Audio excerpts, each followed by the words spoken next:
Well,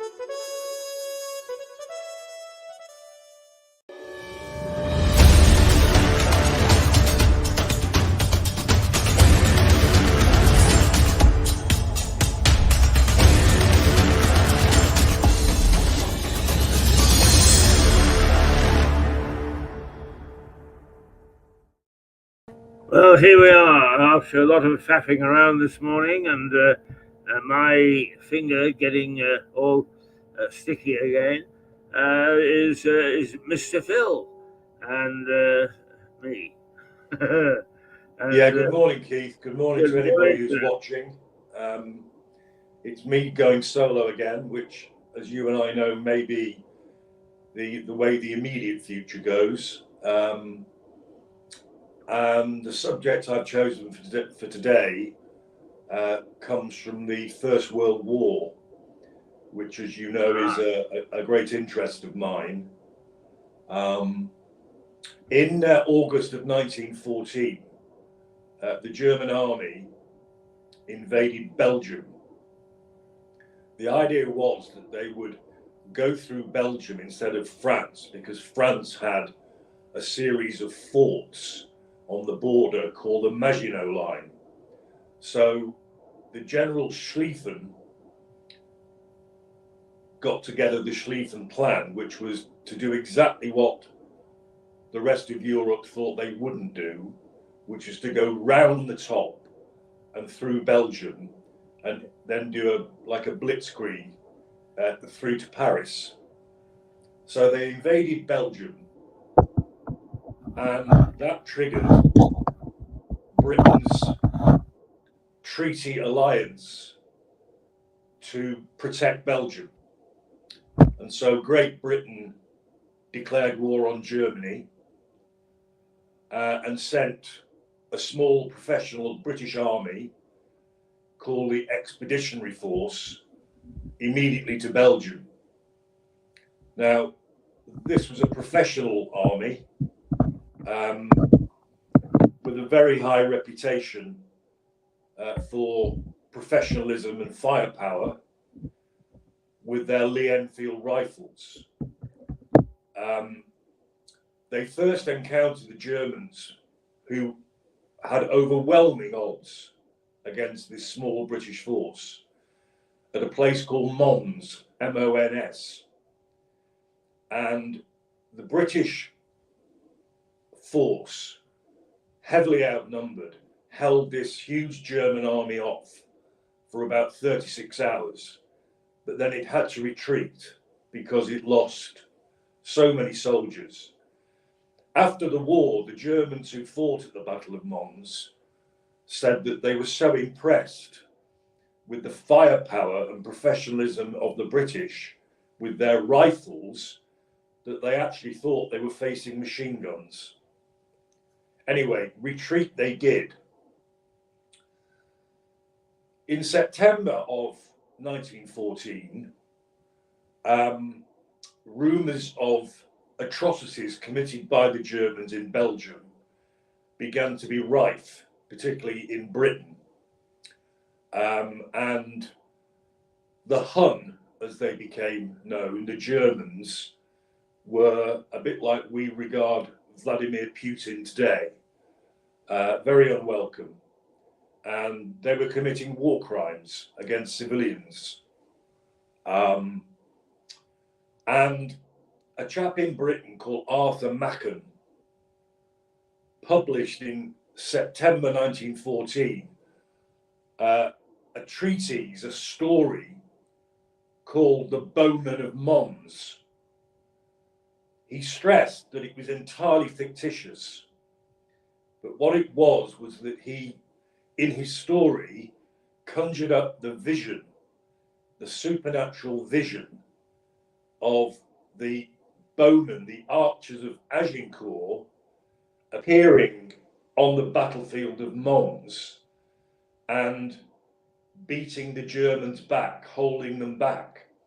And this story was published in the then London Evening News.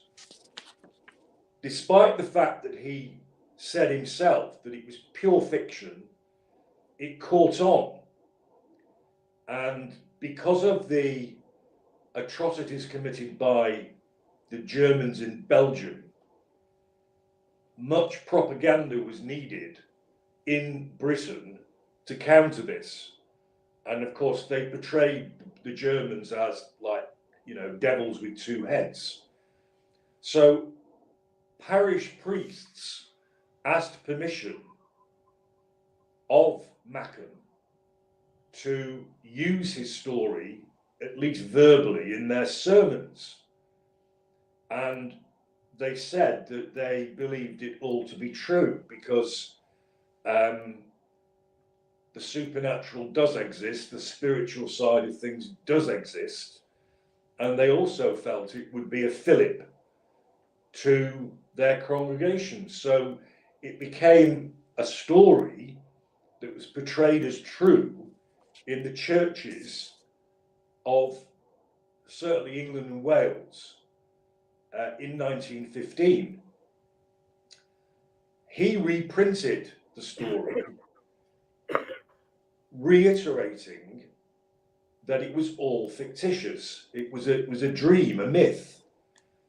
But it got to the point where the army and the government portrayed it as true, so that the Christian British against the evil Boche, as the French call them, the Huns, it became propaganda that this was God, the Christian God, on the side of the British Army.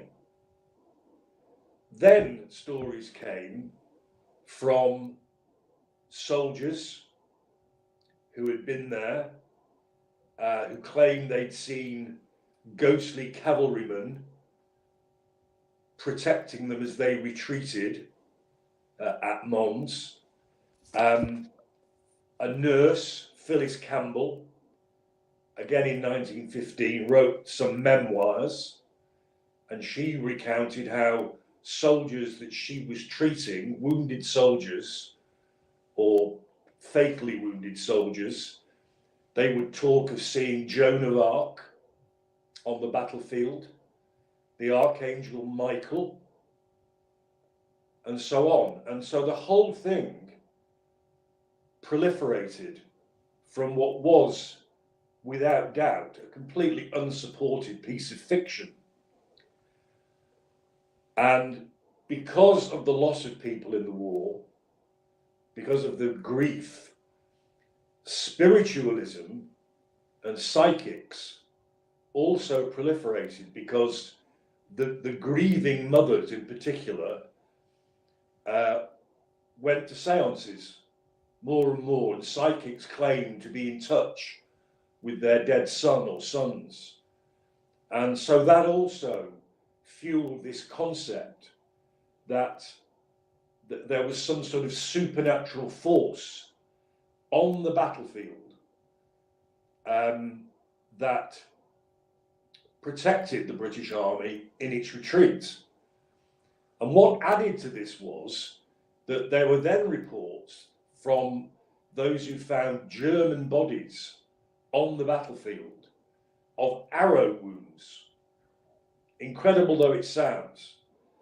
And it was only after the war that the government admitted that they had used, during the war, what were called flechettes, which were arrows, weighted arrows, dropped from aircraft, rather like a bomb.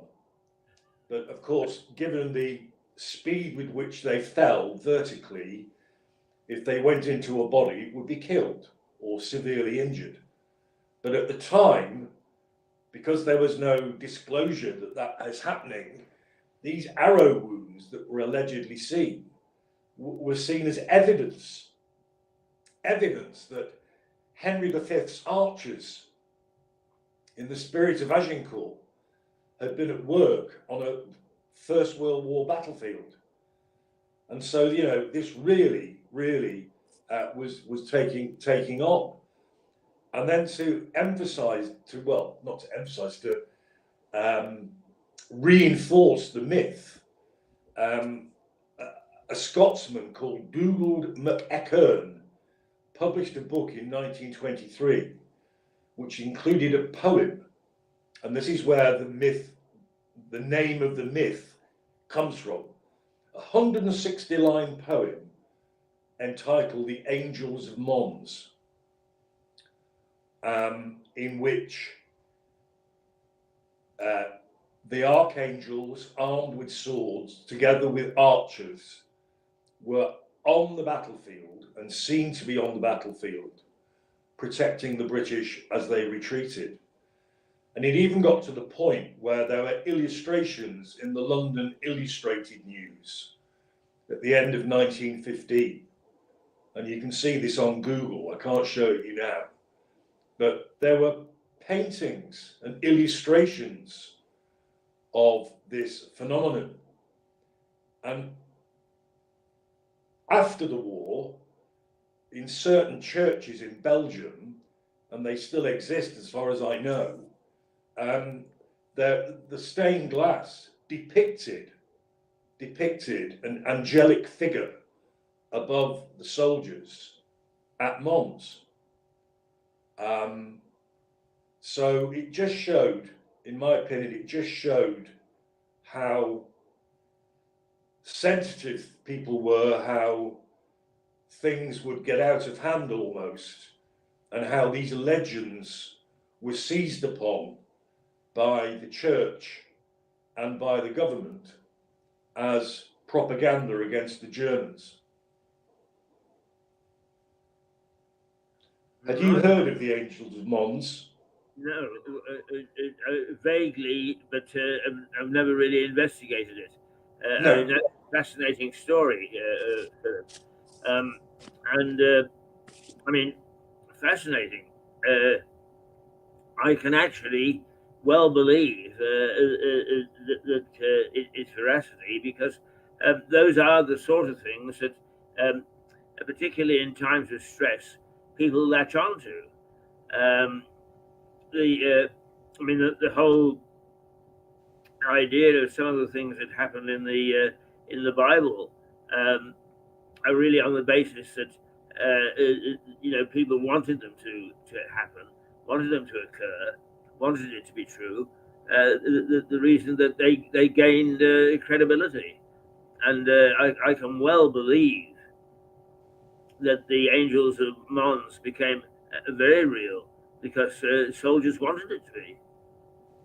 Yes, well, hindsight has suggested that both the recollections of the troops that fought and survived Mons, and also the other soldiers that the nurse talked about, was that they were either so tired out on the battlefield or so unwell in the field hospitals that they were actually hallucinating. And that probably is physically what was happening. And then when you throw in what was denied at the time, what we know as shell shock, or what we would call today PTSD, there's a whole horrible cocktail of things there that would explain these sort of almost visions that these poor troops were having. But basically, although it was a defeat, Mons was seen as a critical battle in the war because it taught the Germans a heavy lesson. It delayed their advance, although eventually, as we all know, the war that was going to be over by Christmas settled into over 4 years of horrible trench warfare, because the trenches ran from the English Channel, the Belgian bit, the English Channel, to Switzerland. Imagine that. Just trenches. That was the front line. And France was effectively divided into two by the trenches. So, which brings me on to another story. Christmas 1914. In some parts of the line, the trenches were less than a few hundred yards apart, and the troops could hear the enemy, whichever way you look at it. They could hear them talking, singing, whatever. And the Saxon Germans in particular, not the Prussians, but the Saxon Germans had no great enmity for the British. And they were also surprisingly good at English. They could understand English, whereas the Brits inevitably hadn't really got the first idea of German. Well, Christmas Eve, 1914, it all went quiet on various parts of the front in Belgium and France. The fighting had stopped because both sides celebrated Christmas. And the story goes that the Germans began singing Christmas carols and hymns. And they had one in particular called Der Tannenbaum, which is the Christmas tree. And we have that as well. You know, the Christmas tree, the Christmas tree. And so the Brits joined in. And this spread down the line. And then the Germans started putting up Christmas trees above the trenches. And the British responded with candles and the like. And in certain parts of the front line, having realised that the shooting was stopped by their own choice, they got out of the trenches. Not all the way down the line, because many of the officers on both sides put a stop to it, but enough to be remarked upon in various parts of the front line. There was fraternal relationships, fraternal encounters between British, German, and in some cases French troops, because it was Christmas. And they exchanged cigarettes. They showed each other family photographs. And this lasted for hours. And the officers could do nothing about it. In fact, in some instances, the officers themselves got involved. Well, it lasted until Christmas morning. They went back to the trenches. There was no fighting on Christmas Day, not even sniper fire. And then on what we would call Boxing Day, it all kicked off again. But the authorities on both sides, the high commands, went bonkers about this. They made it a treasonable firing squad offence to have any fraternisation with the enemy. And interestingly, not all the soldiers approved either. It is said, for example, that Adolf Hitler, who served in the German army in the First World War as a messenger runner, he disapproved heartily. He said afterwards in Mein Kampf, his book, that they had no pride in being German, to go over the top in that way and fraternise with the enemy. And so it was really stamped down upon, and it never ever happened again.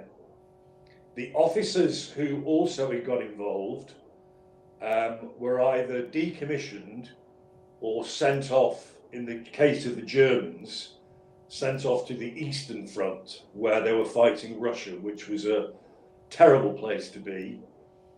And the British officers, yes, they were either decommissioned or sent off to some godforsaken part of the world, but not left on the front line. So that was Christmas 1914. again, a well-documented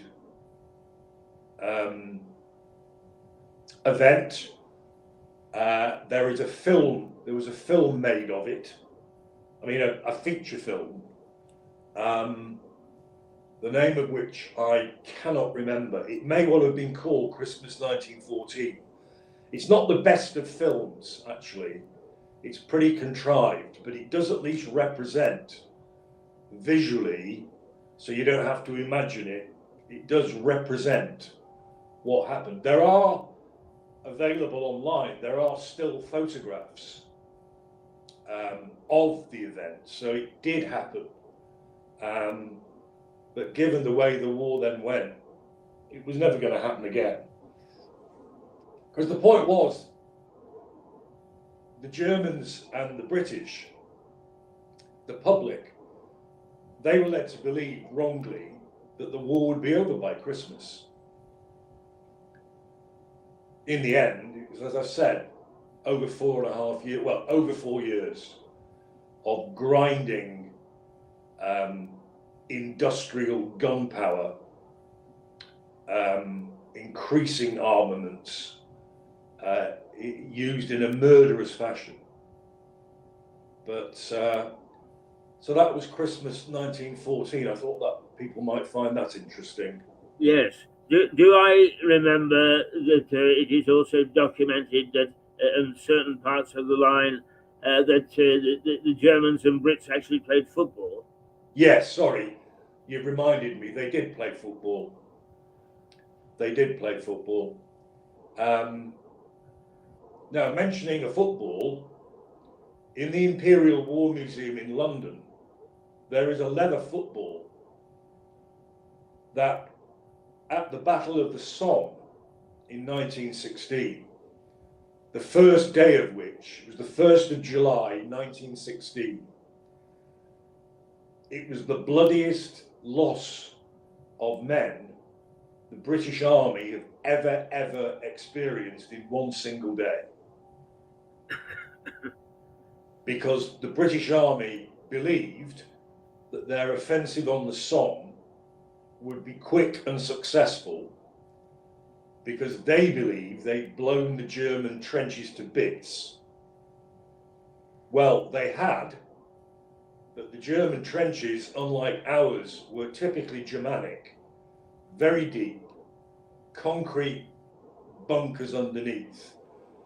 So the German soldiers survived the bombardment, and when the British, believing it was going to be a cakewalk, advanced in open fashion, they were just mowed down. There is a film, The Somme, that was made at the time, which I have seen at a talk at the IWM years ago, because I have a very close friend who has an even deeper interest than me in this. And we went to this lecture, and there is footage of, you can see British soldiers being literally mowed down in real life, in real time, by what the Germans created. They called it enfilade fire. And the idea was that you had machine guns whose fire crossed each other like that. So it was just a hail of lead. And you can see these poor buggers just dropping like ninepins. Well, back to the football. A certain officer, whose name I've forgotten and who did not survive the battle, he thought that it was all going to be such a cakewalk that he walked with his pistol in his hand, kicking a football across the battlefield. And that football, punctured by various bullets, was recovered, and he's now in the Imperial War Museum in London. And it just showed the arrogance of the British, who learned the harshest of lessons. Tens of thousands of killed or severely wounded men in one day. one day, all because of complacency. And that's where the phrase lions led by donkeys comes from. Have you heard of that phrase? Yes, I have. Lions led by donkeys. In other words, brave troops misled and led into battle by donkey officers who should have known better. Yes. But Philip, not to interrupt your flow because you're being very eloquent at the moment, but weren't British officers in that war gentlemen officers? In other words, they went into it because of that was the thing to do, rather than because they were trained or had any particular penchant for being a soldier. That is generally the case. It was only later in the war that the military realised, A, because of loss of manpower, and B, because the most killed type of British soldier in the First World War were the lieutenants. The reason is the lieutenants had to lead the attack. The more senior officers were left behind. So the lieutenants or subalterns, whichever you prefer, they were lost in droves. And at the beginning of the war, the officers were supplied by the public schools. So Eton, Harrow, Marlborough, and so on. Winchester, yeah. Winchester, yes, but that's where the officers came from. And of course, there was therefore this huge class divide.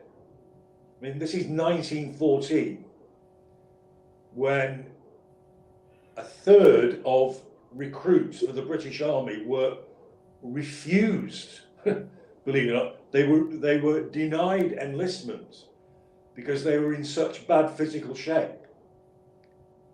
The working class were undernourished. They had terrible teeth. They had no health care. And they were small, they were small because of lack of nutrition. So they were in very bad shape, and they were the working class. So the officers just looked down on them. So you had the upper class twit and the lower class working man, and you had that huge class divide. So the only link were the NCOs, the non-commissioned officers, and they were troops, but they were the only links between the officers and the men. As I say, later on in the war, the General Staff realised they had to do something about this, because these initial officers they didn't have the time to train them. If they even went to Sandhurst, I don't know whether Sandhurst existed in the First World War. I mean, I've got that wrong. But wherever they would be trained, it wasn't for very long, because the troops themselves had precious little training. They were given some training in Kent, and then they were shipped to France, to a place called Etaples, Etaples, and that was a training ground for battle-ready training ground. But the losses were so high that they just didn't have enough training, and they were all trained rather like Pavlov's dogs, to advance, retreat, move on the whistle. So they were a body of men. They weren't encouraged to be individuals.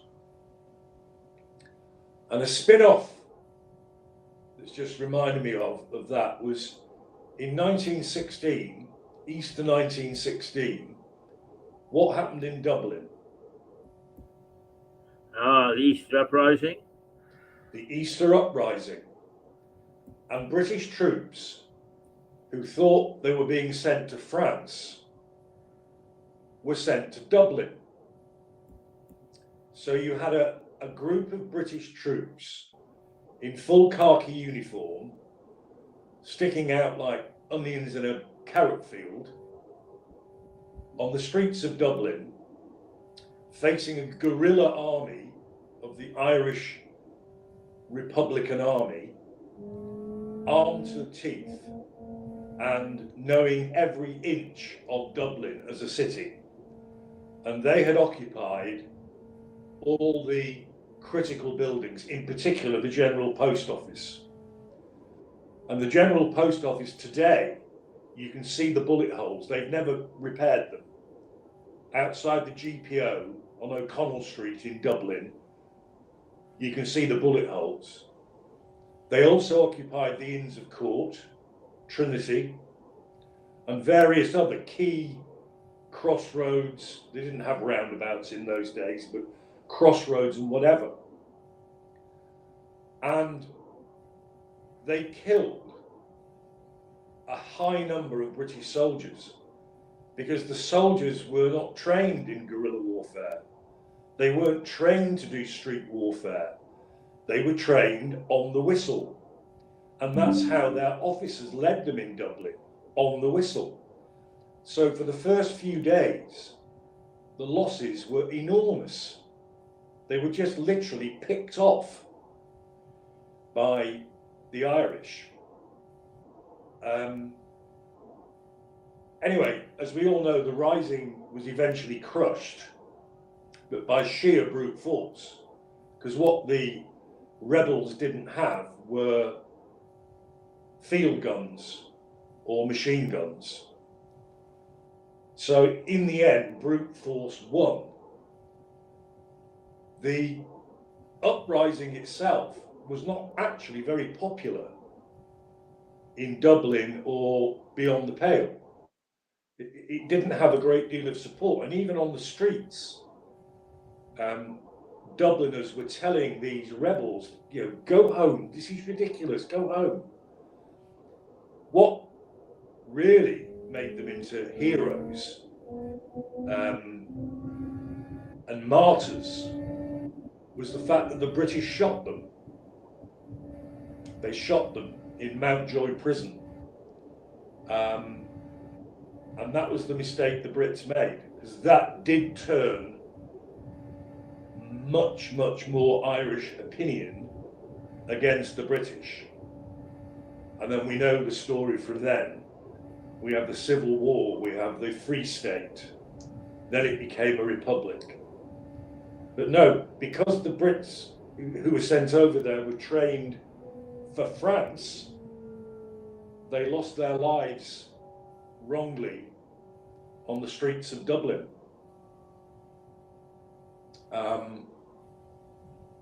But the story of the Somme it's almost unimaginable today. Yes.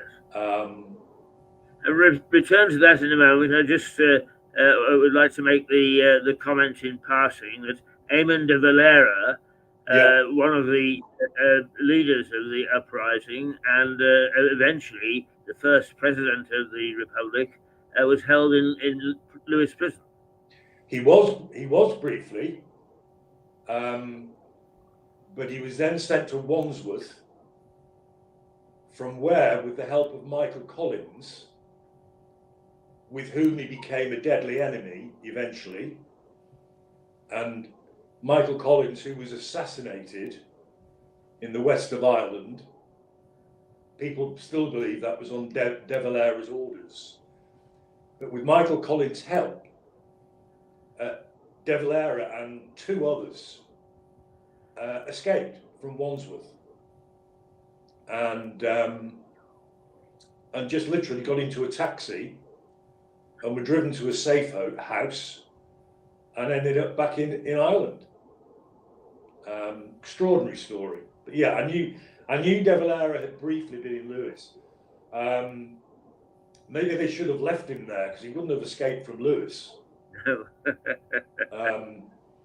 But no, no, the Irish story. But could I ask you, going back to the Somme, I've seen a couple of fictitious films about the early Air Force in the First World War. yes, What part did that play, Philip? well, at the beginning of the war, the so-called aircraft were so flimsy and so underpowered that they couldn't really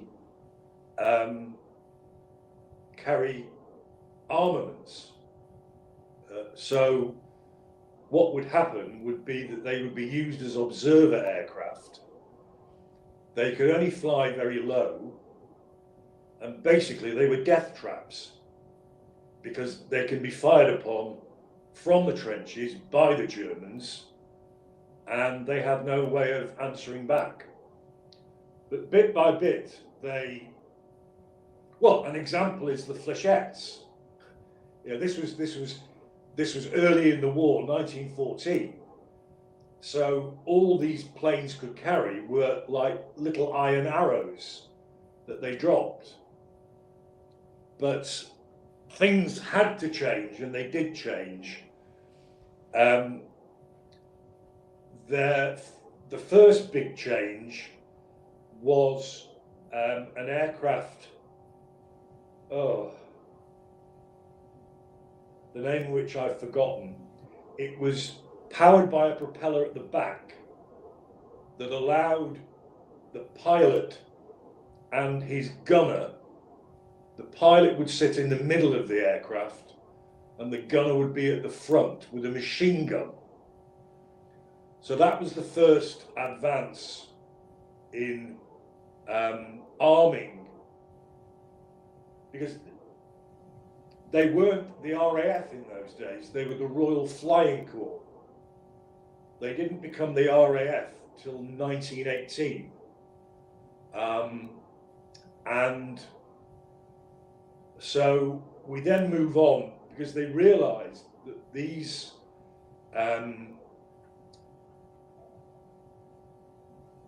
push propeller from the back aircraft were very slow, very cumbersome, and again were soft targets. So there were front propeller aircraft.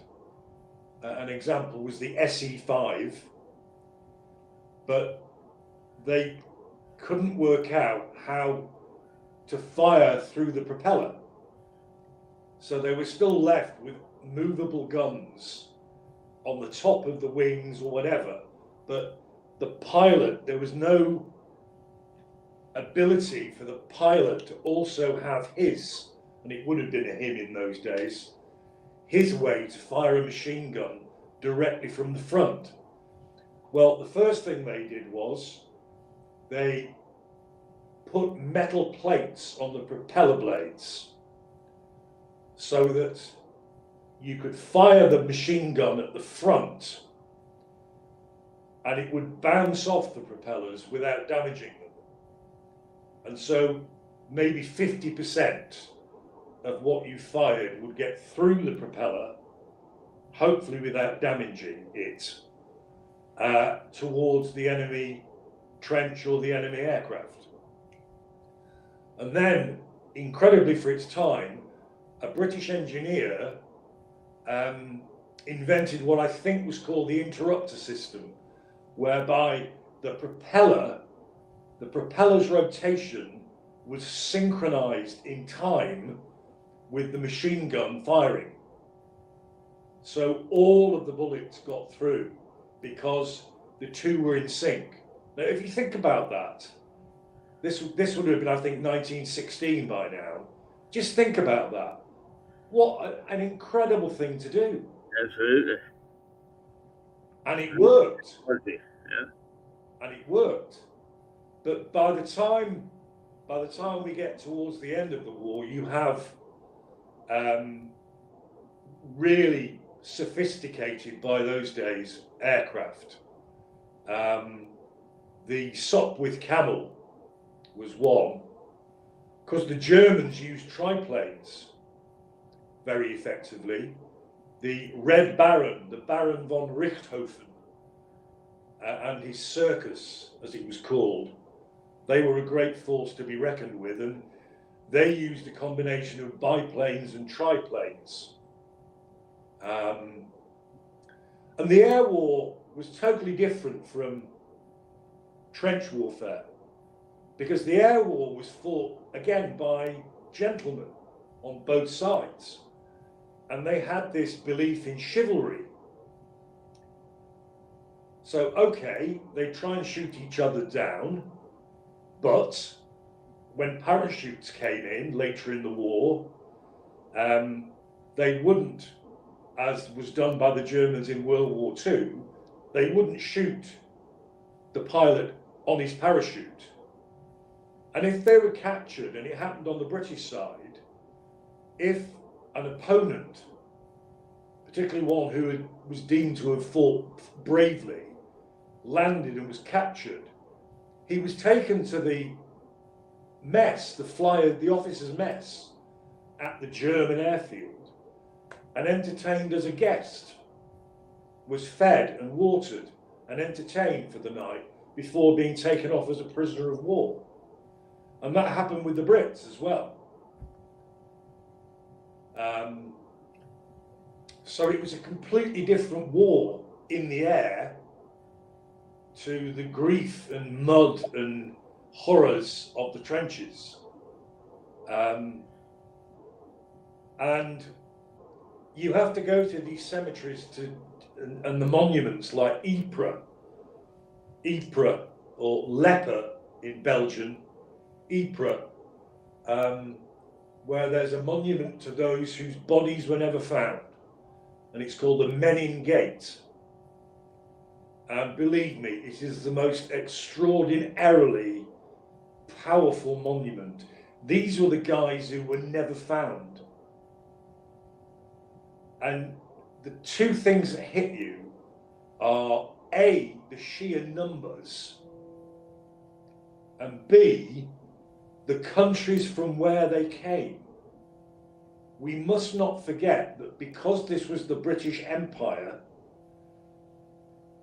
France and Flanders, those trenches held Africans, Indians, North Africans, all from the Empire, New Zealanders, South Africans, Australians.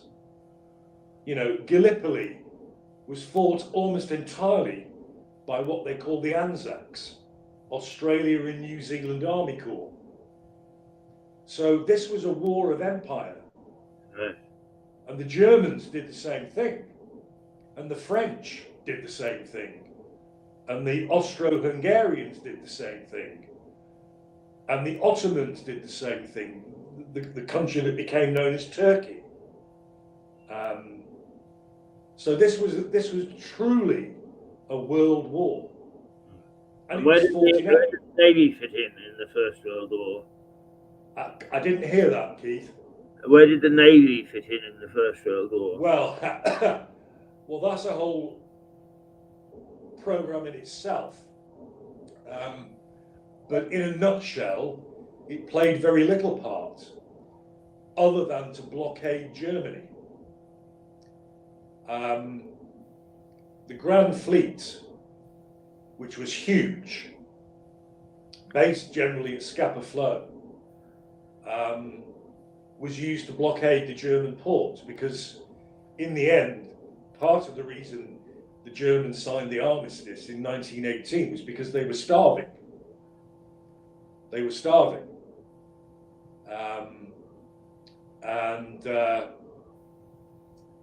But there was one battle which ended in a stalemate, and there was no other battles between the two fleets, and that's called the Battle of Jutland,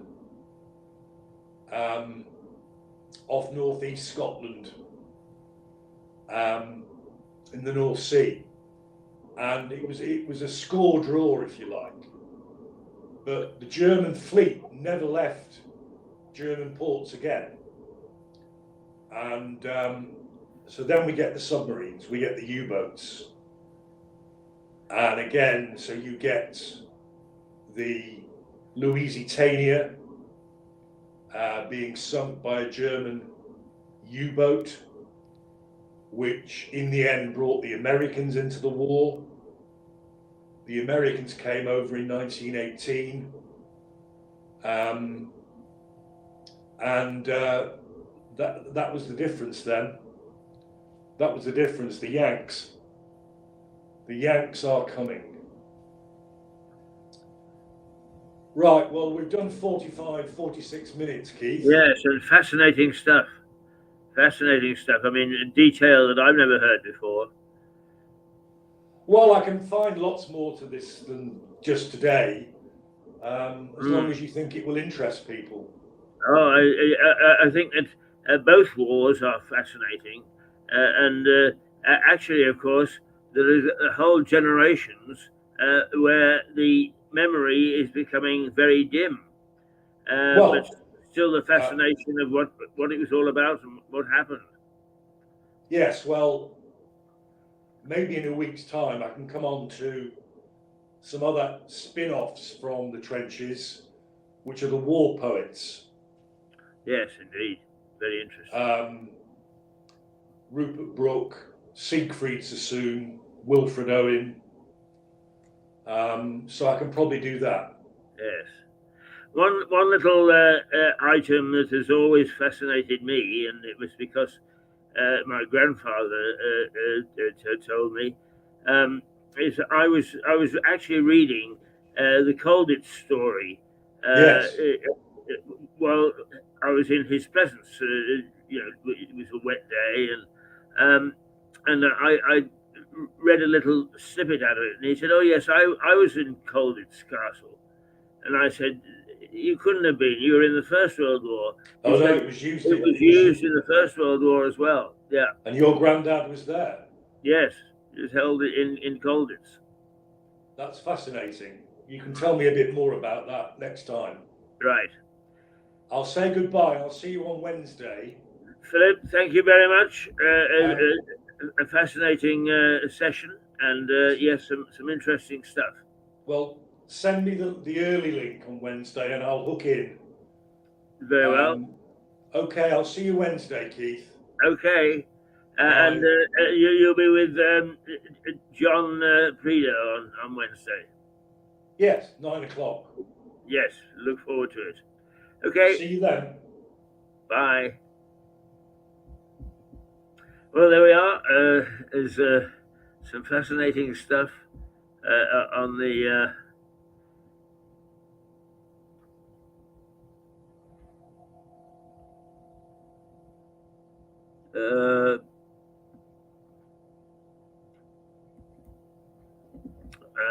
this is fascinating stuff, and the two Bs are experts in a whole variety of things. So if you want detail on a lot of topics, tune into either on Monday or Friday, and on Wednesday Philip co-joins John Prideaux to discuss artificial intelligence, which is a hot topic at the moment, and one that is beginning to have great concern, both as far as elections are concerned and, in fact, war. So join us on Thursday. We'll be back in about 10 minutes' time with Harry Atherton from Normandy. So for the moment, we will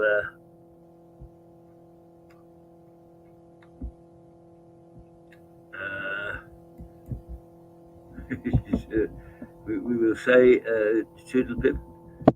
We're using this thing since I'm doing these things from home today.